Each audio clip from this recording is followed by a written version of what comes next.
Nós vamos estudar hoje o mito do herói, a saga, a jornada do herói em direção àquela tarefa que os deuses, ou a linguagem mais apropriada ao nosso tempo, o inconsciente determinou e destinou aquele indivíduo a realizar.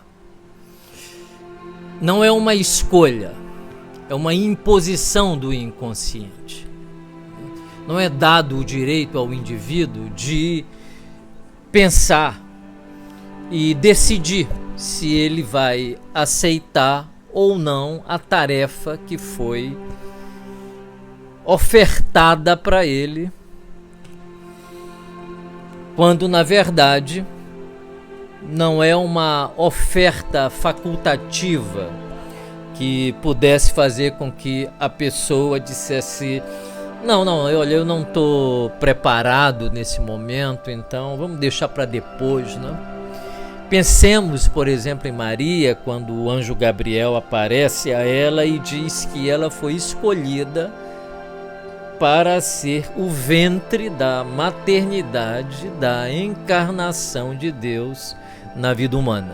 Ela não respondeu para o anjo dizendo: olha, não está nos meus planos agora engravidar. Ademais, eu sou casada com um homem bem mais velho do que eu, né? E não sei se ele conseguiria ainda me engravidar, né? De maneira que, se eu aparecer grávida, né, isso pode gerar uma situação de constrangimento, né?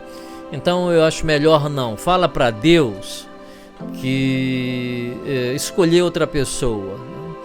Eu não estou muito disponível nesse momento, até porque eu sei que esse menino terá uma missão, eu vou perder o meu filho e eu não quero sofrer esse sofrimento. Então eu escolho não querer esta missão. Não tem essa democracia toda, né? Ela foi escolhida para ser o ventre materno de Deus, né? E ela responde, né, de uma maneira muito sábia, né? Maria era uma mulher muito sábia, né? Ela não diz que é a vontade dela querer ser a Theotokos, né? Em grego se diz Theotokos, a mãe de Deus, né? Ela diz que seja feita a vontade de Deus na vida dela, né? O que não quer dizer que ela tenha achado a oferta extraordinária, um presente dos céus para ela. Não quer dizer isso. Quer dizer só que ela conhecia a natureza do inconsciente e sabe que quando o inconsciente nos impõe uma tarefa, outra coisa nós não devemos fazer a não ser nos preparar para realizar esta tarefa, né? Não há necessidade de que você adore fazer a tarefa, não há nenhuma necessidade que você esteja super afim de realizar essa tarefa. Você tem que simplesmente se inclinar, daí vem a palavra clínica inclusive, né? Se inclinar diante do inconsciente, consolidando finalmente. Essa é uma consolidação que se faz em geral quando se vai envelhecendo com alguma coisa que parece ser sabedoria, né? Que é perceber com clareza que se inclinar é de fundamental importância, porque finalmente a percepção de que você não é o dono da sua vida finalmente se consolidou, né? E por que eu estou dizendo que é um pouco mais na velhice? Porque você perde a pessoa amada, né? Perde pessoas queridas, né? Vê uma série de sonhos que você sonhou se realizarem, depois se desfazerem ao mesmo tempo, e aí você vai tendo a verdadeira noção da estatura humana, né? E a extensão de nossa liberdade, que não é muita. A nossa liberdade talvez esteja, né, naquele espectro do aceito ou não aceito, né? Mas não no decidir, né? Decidimos sobre muito pouca coisa. Se queremos comer um sorvete, saborear um sorvete de flocos ou de morango, isso dá para decidir. Mas como será a sua vida É bem imprevisível tudo isso. Bom, então Joseph Campbell estudou a jornada do herói, né? E ele percebeu que existem 3 fases principais na jornada desse herói, né? A primeira fase ele chamou de partida ou separação. O indivíduo vai ter que sair daquele meio ambiente onde ele foi criado, onde ele foi educado, onde as pessoas conhecem a história da vida daquela pessoa. Lembremos que o Rabi Jesus, quando visitou a própria cidade dele, onde ele nasceu, algumas pessoas, né, comentaram: vem cá, esse aqui não é o filho do marceneiro, esse rapaz aqui? Ele está dizendo uma opção de coisa aí, mas esse aí não é aquele que uma vez trapaceou na escola, né? Ou pegou o brinquedinho do colega e levou para casa? É o mesmo Jesus? É o mesmo Jesus.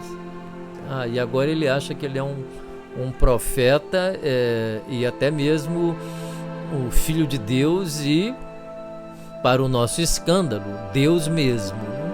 Então, essa pessoa não está bem da cabeça, essa pessoa não está funcionando bem, né? E esse é o motivo pelo qual Jesus saiu da cidade dele dizendo que ninguém é profeta em sua terra, e não é mesmo. E teve que ir embora porque a vida histórica dele era conhecida, né? E agora ele não vivia mais sob a vida histórica dele, né? Mas a vida espiritual dele, que era desconhecida, agora havia se revelado a partir do sim incondicional que ele disse a essa vida. Também não quer dizer que ele estava feliz da vida por ter dado esse sim, né? Mas deve ter percebido que não havia escolha e que ele teria que realizar aquilo que o inconsciente exigia dele, né? Não é sem motivos que o único profeta citado pelo Rabi, colocado na boca do Rabi pelos evangelhos, né, neotestamentários, né, Lucas, Mateus, João e Marcos, é Jonas, né, que também, de maneira contrariada, foi obrigado a cumprir aquilo que o inconsciente dele exigia que ele cumprisse, né, não sem antes entrar em profunda depressão, representada pelo monstro marinho que o engole depois da tempestade que acontece no barco em que ele fugia daquilo que ele estava destinado a ser. Então, a partir dessa separação é de fundamental importância, o rito iniciático, né, do indivíduo, para que ele possa estar mais em contato com ele próprio. Então, essa seria a primeira fase, né? Essa primeira fase se subdivide em 6 subfases que nós vamos falar, cada uma delas aqui.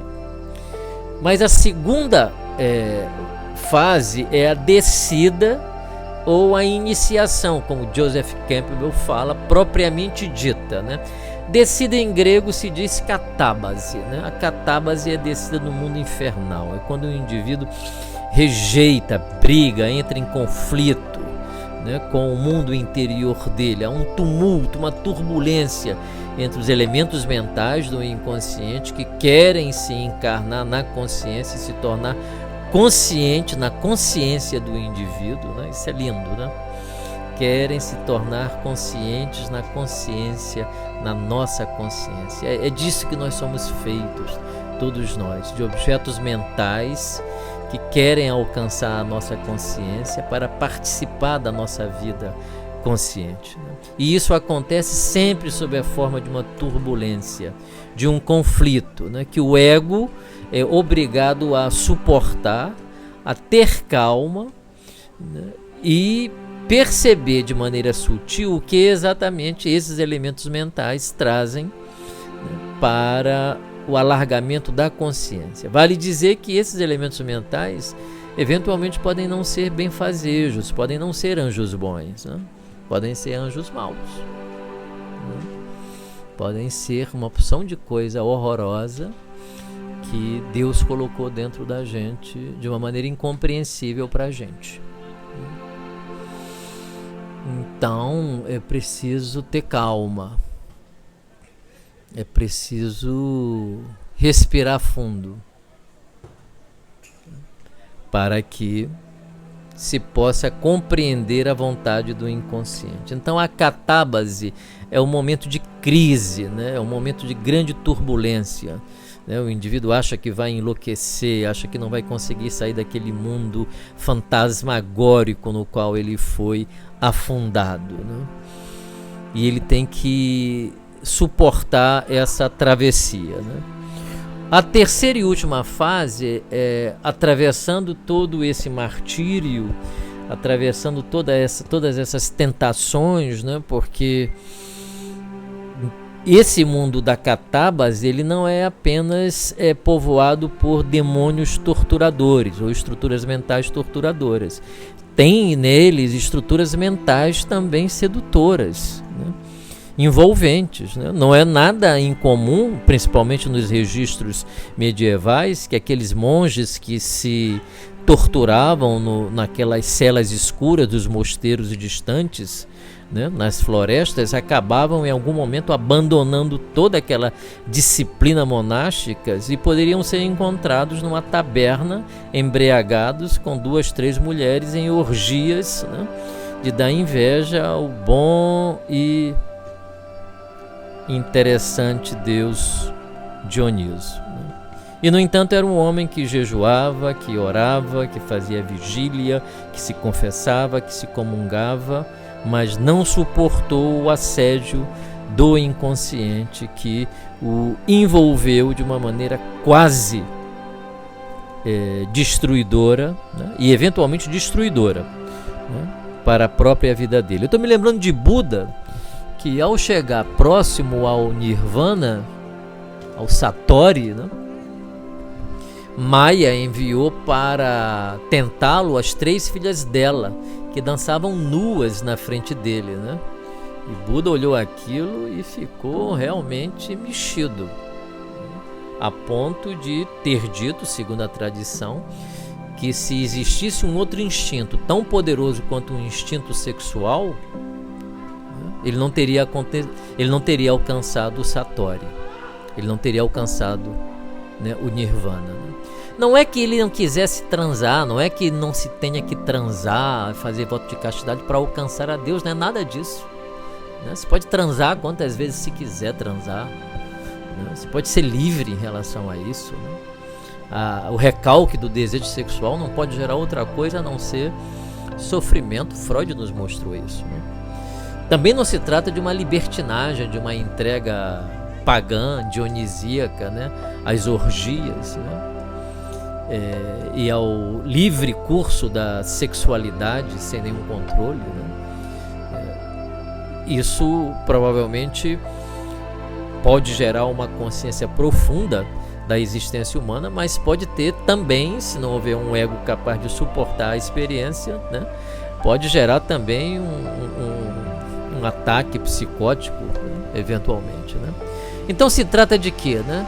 Se trata de, na verdade, entender, né, esses desafios como momentos oportunos e criativos para a elaboração dos conteúdos mentais que irrompem no campo da consciência justo pela pressão, né, que eles sofrem por um ego que diz: não, eu não vou atuar, eu quero conhecer. Nesse momento eu não quero mais atuar. Eu não quero mais literalizar o elemento mental.